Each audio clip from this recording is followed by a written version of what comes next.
right? So what is this hygroscopic water? Let me make you understand with one example. Now let me give you one example. Let us say that you have a soil sample, right? Let us say that you have a soil sample. This is a soil sample, and you have placed this soil sample. This soil sample also has some moisture in it, right?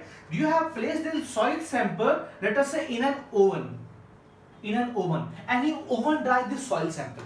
This experiment you must have performed in geotechnical engineering part, determination of water content, right? So you oven dry this soil sample. After some time, you take out the soil sample which is without water.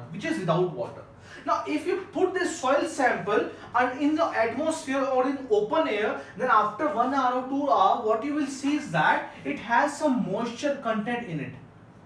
Now from where that moisture content has come, that moisture content has actually come from atmosphere, because atmosphere also has some moisture content, right? So this moisture content or this water absorbed by the soil particles is known as the hygroscopic water.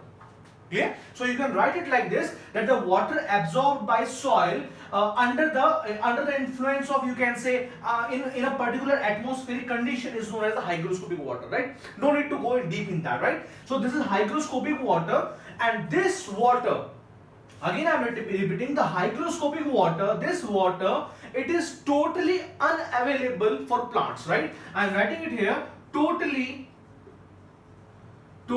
unavailable for plants, unavailable for plants or crops,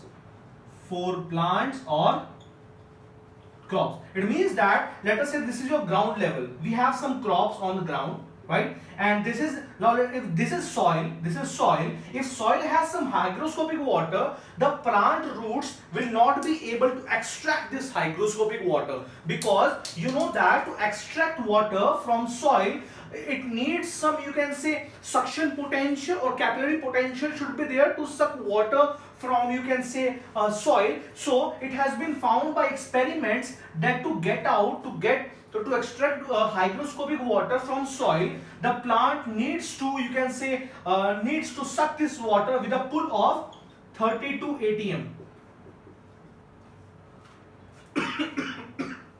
Sorry. 32 atm, right? Okay, so 32 atm is a very high pressure, so plants will not be able to extract this water, this hygroscopic water, for their growth.